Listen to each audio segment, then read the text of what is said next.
Good afternoon, everybody. This is Phil Norris here. I am about to travel to Austin, Texas tomorrow, and this is my video series, The Next 10 Years. So this is the opening chapter of that.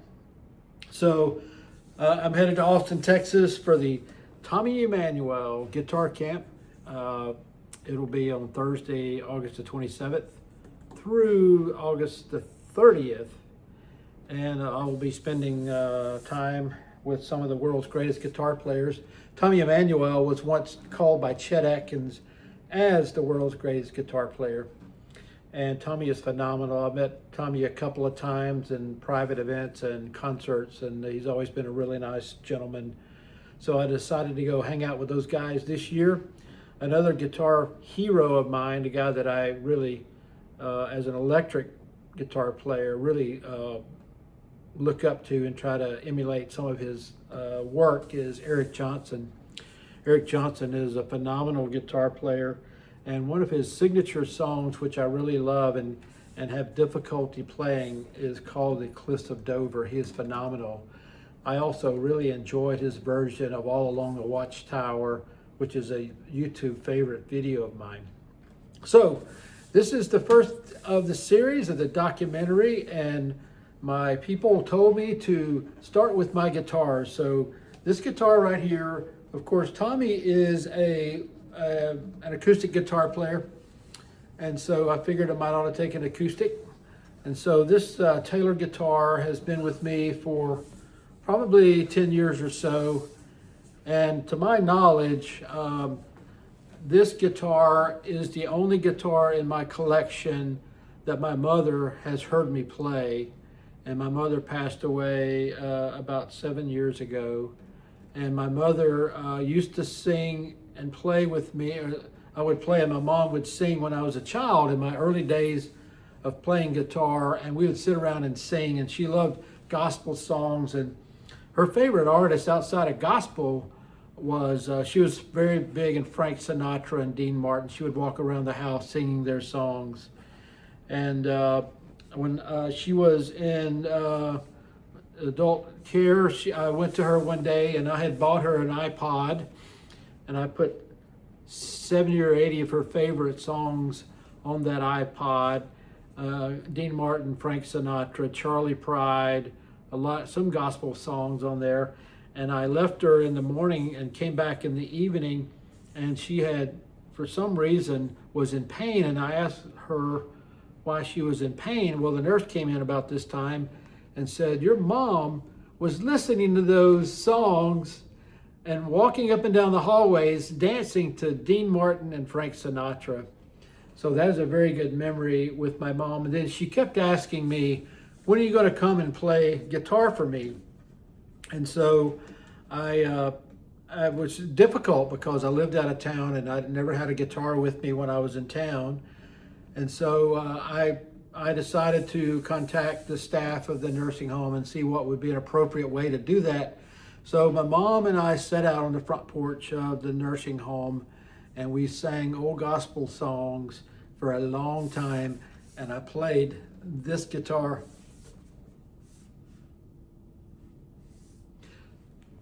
With my mom. So this guitar has a very emotional attachment.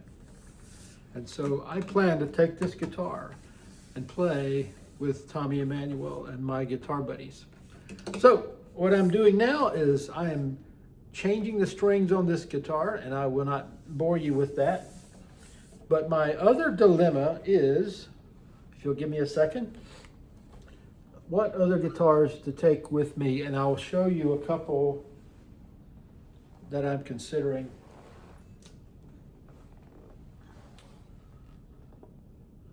Another guitar that has a lot of emotional attachment for me is this guitar.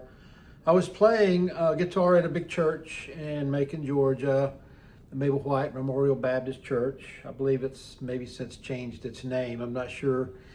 And one of our keyboard player was named David Hanna, and David worked at Bill Hardin Music. He was a keyboard salesman, and he, like I said, he was our keyboard player for the group that I played with at that church, and our leader was Mr. David Thomas. He was a phenomenal music leader.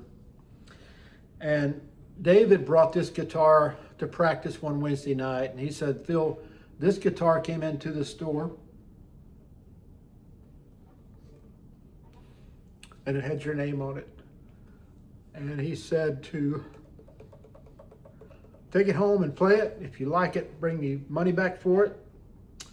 And if you don't, just bring the guitar back." So I took the guitar home, I played it for a week, and I fell in love with it, and I paid David.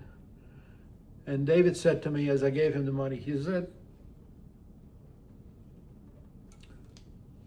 "Do something to change the world with this guitar." So, I don't know why I'm so emotional all of a sudden, but these two guitars do have a lot of emotion for me.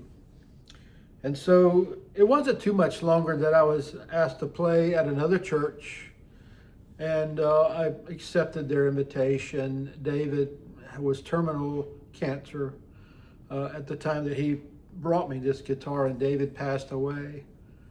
And so I ended up playing at Fineville North Baptist Church in Macon, Georgia. And they were in the process of recording a Christmas CD, and I went into the studio and they let me play on a couple of tracks with this guitar, and those songs have been heard all around the world. Now, I don't know if this guitar will ever help me change the world, but I'm going to keep trying. So this guitar will probably end up with me in the Tommy Emmanuel guitar kit. Now, I have other choices to make, so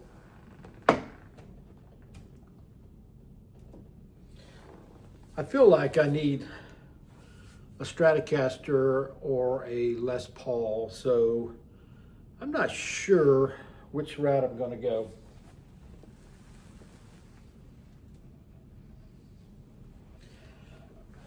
This guitar has been a very favorite tonal guitar for me. Now, this is an Epiphone Les Paul. It's not a Gibson, but it feels as good as my Gibson Les Paul.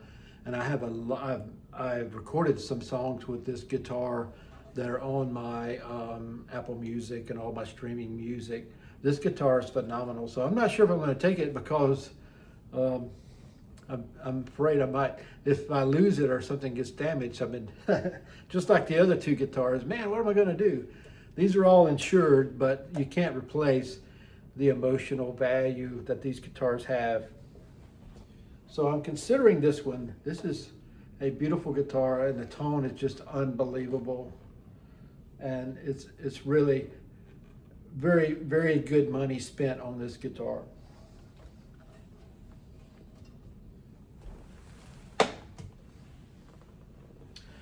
My next probable guitar that I may take is this Fender Stratocaster, and it is kind of like gunmetal gray.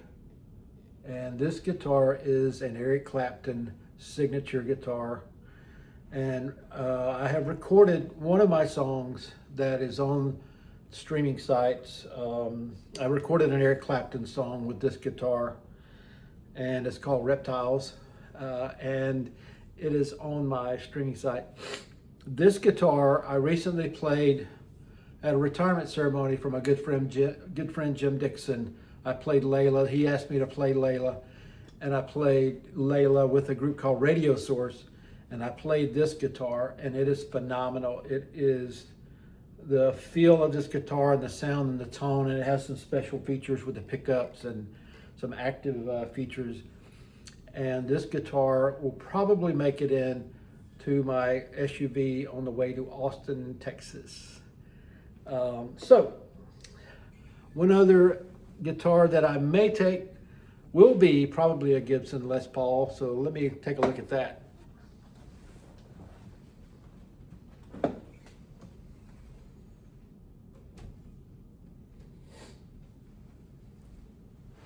Are you still there?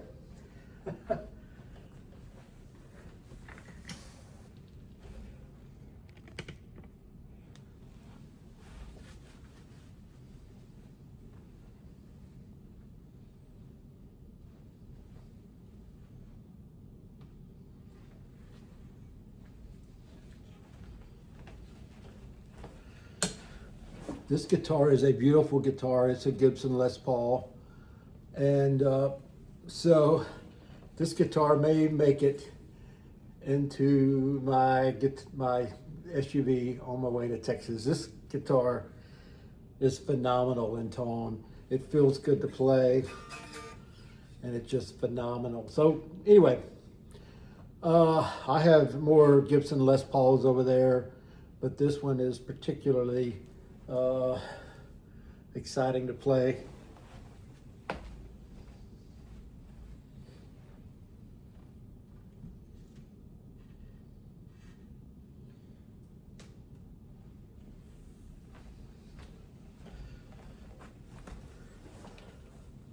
This Gibson Les Paul is called a Trad Pro 5. It is phenomenal. It is one of the signature Gibson guitars. It has an asymmetrical neck. It has coil tapping. That may not mean a lot to most people, but for a guitar player, it means a lot. It just feels good. It feels good. I may or may not take this one. I haven't decided.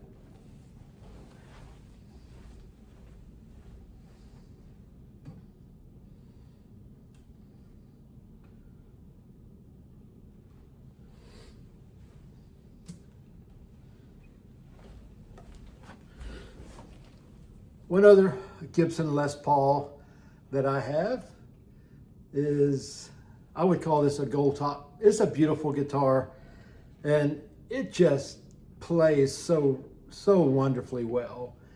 And one of the songs that we're doing is a blues song. And now I know Stevie Ray Vaughan played a Stratocaster, but a Gibson Les Paul properly tuned and properly dialed in can play some awesome blues. I will be doing a recording with Tommy Emmanuel on a song called Stevie's Blues, and I've been practicing some. I already have the track that Tommy has written for the recording, so I'm trying to get ready for that.